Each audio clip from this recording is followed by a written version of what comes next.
and owners. We'll start out with the win-win relationship. What's a win-win relationship? Really, a relationship is based on many interactions and transactions between people. And when both parties walk away from an interaction, benefited from that interaction, they're going to come back for more. So we call that a win. You know, that person won from that interaction. Both parties do that, you can have a win-win interaction. An example could be Jacob Lucky and I presenting and preparing this iPower today. I thought it was a success. Hopefully he thought the same. And then we have a win-win interaction that can work towards and enhances our existing win-win relationship. So win-win relationships really based on a series of win-win interactions that we can all have every day, small ones, bigger ones. Because when we work with our clients, we strive for win-win relationships. We want them coming back for another successful project. And 60 or 70% of our projects are based on repeat customers who are experiencing a win on their end, creating win-win relationships for the company. Got a little video here. This is the disputed poster. Now, one at a time, I want you to express your feelings using I emotion language and no judging or you statements. I got this poster for Christmas, and I feel I want to see it every day. It makes me feel like the babies are the true artists, and God has a really cute sense of humor. Come on, seriously, Dad.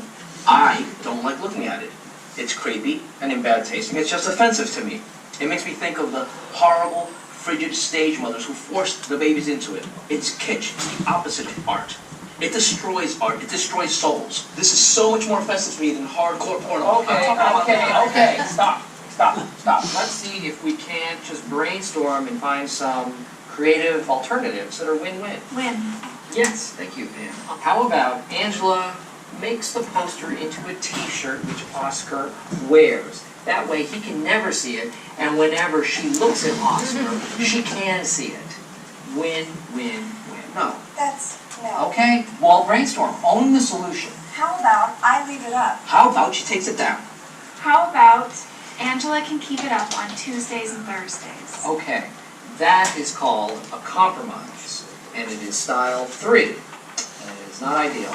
To sum up, win-win, make the poster in a t-shirt. Win-lose, take the poster down, compromise, Tuesdays and Thursdays, and the answer is make the poster into a t-shirt. Win-win. It is done. Alright, so obviously that's not necessarily the win-win that we're pursuing, but just a funny example of what Michael Scott there. So from our project development side, one way that we experience a win-win situation every day is through our one-page agreement. So I'm going to walk you through a lose-lose that typically a different GC or a different architect would kind of approach each and every conceptual situation. So the other guys, how they do it, an owner will come to an architect and send him kind of a concept, say, I need a parking garage with 1,000 stalls. This is kind of the floor plate he has to work with, and so the owner will get to work developing these documents, not really thinking about the construction costs from a precast side or a wood or a steel framing side. So from a precast side, we look at that shape and it's pretty terrifying, to be honest. All the arcs are not ideal for our economic standpoint, so the owner had already paid hundreds of thousands of dollars for these architects to develop these drawings. Once the owner actually gets the drawings back and then tries to go bid out how much it will actually cost to build, he might come back and say, well, that's like $5 million over budget. So then he has to then go back to the architect, and it's a very reactive, say, okay, we'll develop these drawings. Wait, that's way too expensive. Okay, well then we'll revise it to make it a little bit more affordable. That's just not the way that we do it. Our one-page agreement, and this is kind of our solution, so this looks familiar because this was Gramercy.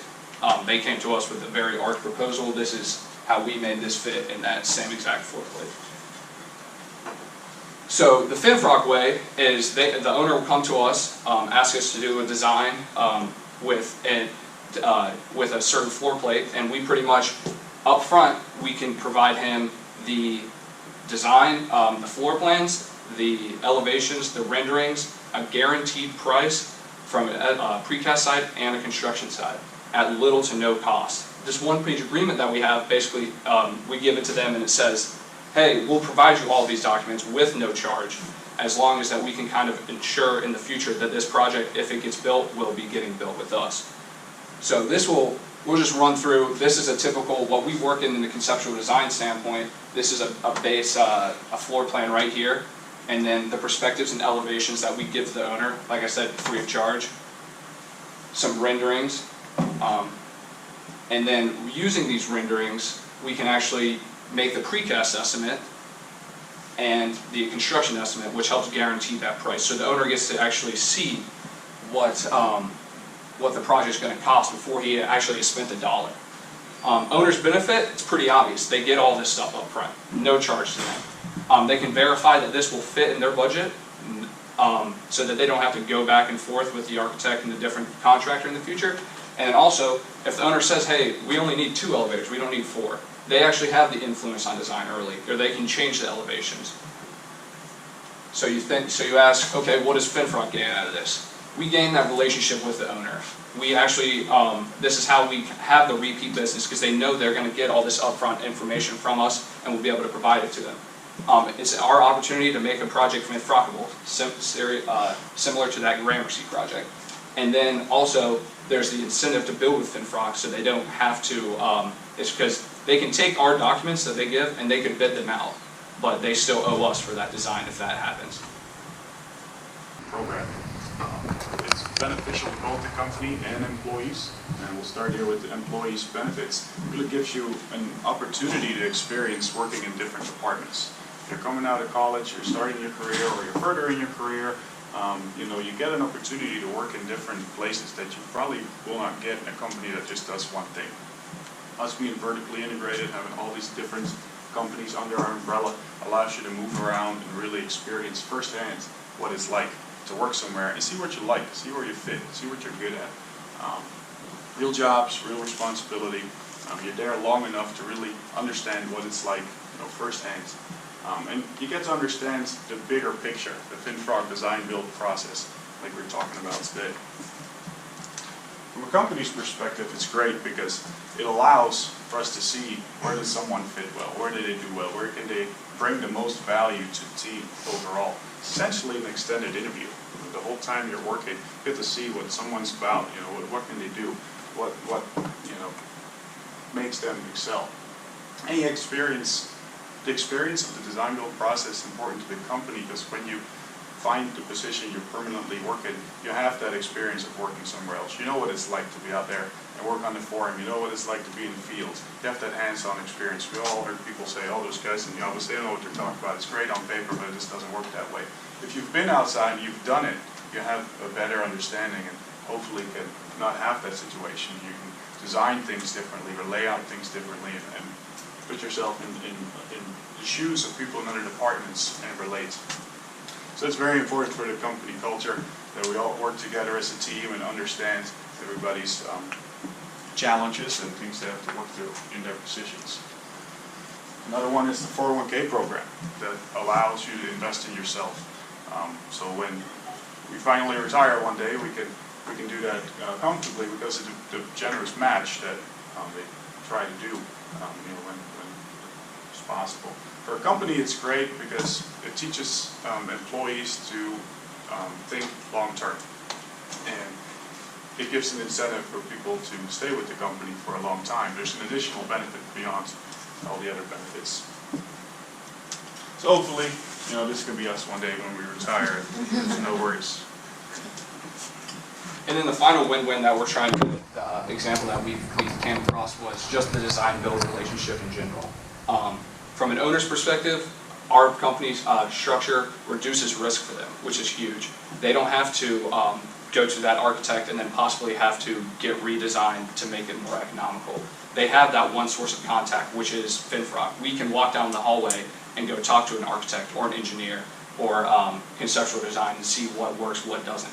And then we're delivering the product as a whole, as an entire garage, or as a whole. We don't have to go and pick an architect, pick an engineer, pick the precast manufacturer, because that's what we have all in-house. And Finfrock wins because there's no real major risk because it's all in-house. If it's somebody's fault, it's our fault.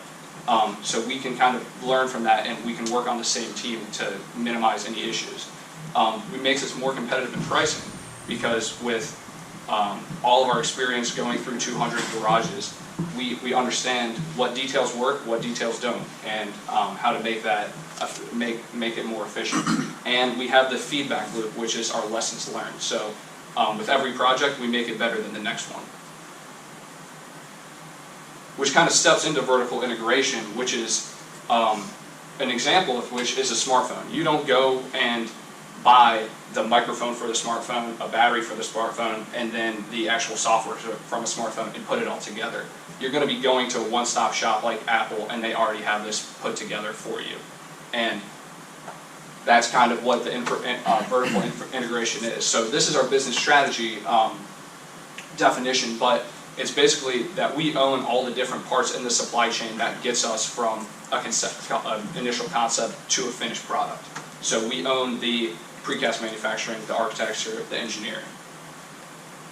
And as you see here, this is the corporate structure that we have in our business plan. So Finfrock Enterprise as a whole, all of these different companies that you see, Finfrock Design, Industries, Transportation, Construction, that's something that an individual owner would actually have to go out and hire each individual person for each of these roles, which obviously takes a ton of coordination, and you better hope that these two subcontractors will have worked together to make a more efficient design. We, obviously with everything in-house, work together every single day. So as Jacob was saying, this is the other guy's flowchart. So this is what happens not at Finfrock, but in your typical industry setting, where you have an owner who is looking to build a project. And he approaches an architect, pays him several $100,000 for a set of drawings. They work together, architect tries to best interpret what the owner wants, and when the owner gets these drawings, he goes to the contractor prices them. Hopefully they're within budget. If not, it goes back to the architect trying to work that out. If it is within budget, project moves forward, there's likely still some disconnect, because maybe the contractor didn't bid something that was in the drawings or not in the drawings, and then was it in the drawings or was it in the drawings. There's those different risks of these people working together, especially if they don't work together a lot. There's going to be a little bit of a startup cost and inefficiency of all these different players working together on the team for the first time. Where at Finfrock, we're always on the same team. So Finfrock is the team. Architect, engineer, contractor, we're all working together with the owner as a team. It's a win-win relationship. So this is the Finfrock process as a whole. And when we work with an owner to conceptualize a project, we work with design, see what works well, try to make sure that we lay it out in an efficient way so where we can provide the best value for our clients. As the project moves on to further design, permit drawings, design to work with manufacturing, further understand what works, what doesn't work, what fits our forms, what's efficient, what's not efficient. How can we tweak it to provide the best value? And then from that, obviously the precast pieces move on to construction. So construction is obviously project manager, superintendents, erection crew that actually puts the pieces together and provides a finished product. And actually we have a maintenance crew that will then go back to jobs 15, 10, 5 years down the line and just make sure that, hey, these details worked, these details didn't. What can we do in the future to give a better overall product while still being competitive in price? So all of this matches up at the feedback loop. So as you can see, everything kind of will interact with each other, but construction might have something for design to make something easier out in the field. And that's what's the beauty of our company that not everyone else can do. We have all this in-house for our vertical integration. So there's this discussion, all of these contact points that we can have in-house at all times. So it kind of feeds into the design-build relationship that we have and is a win-win for the owner in general. So for the next iPower, the two questions we have is what can you do to embrace Finfrock's win-win relationship culture within your department, and what can you do in your role to leverage Finfrock's vertical integration to enhance the feedback loop? Thank you.